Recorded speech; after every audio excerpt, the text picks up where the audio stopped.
Hi, this is Jeff Curto, and welcome to episode number 202 of Camera Position, the podcast about the creative side of photography. First off, I really want to thank all of you who have been so supportive of me getting back to the mic, and chief among them, the first person who responded to my request to sort of help the future direction of Camera Position. Tracy emailed me and said, "Hi, Jeff, so glad to have you back behind the mic. I've missed your words. I really enjoy hearing about the art and creative side of photography from your perspective." And then he goes on to say, or she, it could be Tracy, a she, I don't know. Tracy, I'm sorry if I'm getting your gender wrong, but genderless will go on. And goes on to say, to make an image that really brings a viewer into the shot is difficult without an understanding of why you chose to shoot it. For me, photography comes from the depths of who we are. It is not only an exploration of our world, it's also an exploration of ourselves. Would love to hear your views on this. Thank you so much for the inspiration you've given to all your listeners, etc. So thank you very much, Tracy, for sending this email, and I love this idea, right? You know, those of you who've been listening a long time know that this is right in the wheelhouse of Camera Position.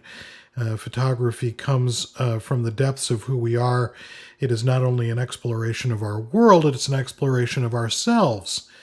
Wow, so many things come to mind here, but the first thing I thought of was a poet, well, probably one of the earliest poets that I remember thinking about, E. Cummings. Some of you probably know E. Cummings. I'll put a link in the podcast blog page to some work by E. Cummings. But he wrote, "To be nobody but yourself in a world which is doing its best night and day to make you everybody else means to fight the hardest battle which any human being can fight." I love that, right? The idea that trying to be yourself is a tough battle because the world wants you to be someone else. And self-exploration is one of those age-old psychological concepts, the examination and analysis of one's own unrealized spiritual or intellectual capacities. And if you take a look at the literature surrounding it and dive into all of that, you'll find that most psychologists think that many of us go through life skimming the surface of our identities. That is, we don't truly dig deeply into our thoughts and our feelings and our desires and our dreams. I had a teacher years ago who would routinely ask the class this question: "What did you notice about yourself this week?"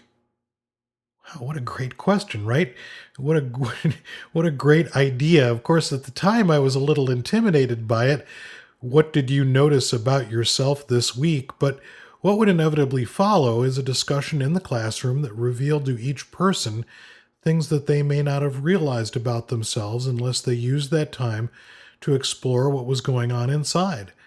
And by taking a few minutes to ask that question and then listen to the answers, the teacher helped each person think about what was really important to them and gave them the courage to actually feel. Now, I suppose I should be clear that the teacher didn't require that everyone answer, and not everyone did, but even those people who didn't answer, I'd be willing to bet, gave it some thought inside their deepest self. What did you notice about yourself this week?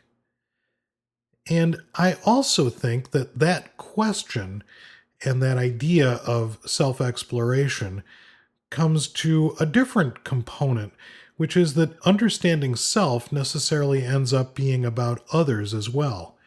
We don't live in a vacuum. We live with others in a variety of different kinds of relationships. The relationships that are closest to us, our families, are the ones where we're likely to do the most work with regard to ourselves, making sure that we spend the time to make those relationships function as well as they can. Our friends are next, and then probably after them, those that we might call acquaintances. And there are also relationships that we have with other components of the world. Everything that we encounter: trees and water and clouds and books and pets and music and really everything. it all adds up to the relationship that we have with them in the world. So, what in the world does all of this have to do with photography? Well, I think it has a lot to do with photography. It's the place where I think most photographers have the hardest time. I mean, with the technology we have available to us now, all of us can make really good photographs of whatever it is that we see. But as Tracy said at the outset, to make an image that really brings a viewer to the shot is difficult without an understanding of why you choose to shoot it. And in the last episode of Camera Position, I talked about this idea of digging deep and finding out what your interests are. And in that episode, I paraphrased a resource that I use with my workshoppers and my classroom students. And when I talk about the creative process, I call it passion and mission. Longtime listeners to the podcast will find these concepts familiar, but may not have seen them in the form of a one-page worksheet. And that's a worksheet that I'm going to make available to you on the Camera Position website and in the podcast app. And, in the last episode, I more or less talked about the part one of the worksheet, the what do you care about part.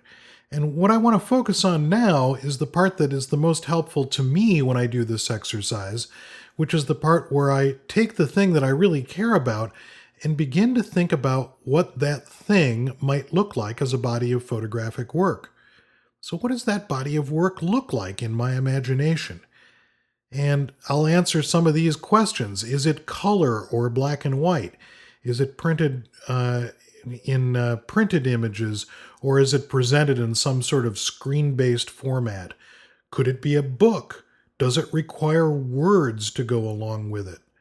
What is the tone that I want to produce? Positive, negative, romantic, ambiguous? What do I want to make this statement be? And what might I title the project? This, for me, is one of the best ways to brainstorm about a project, to think about what it could be called and know how that title might affect the direction of the work. In writing, one of the basic concepts that writers learn is write what you know.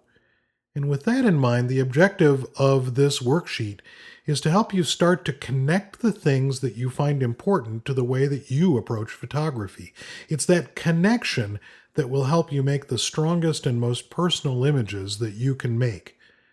So I'm going to encourage you to download this PDF resource and take a look at it. And there's some spaces on it where you can fill in your own answers to things.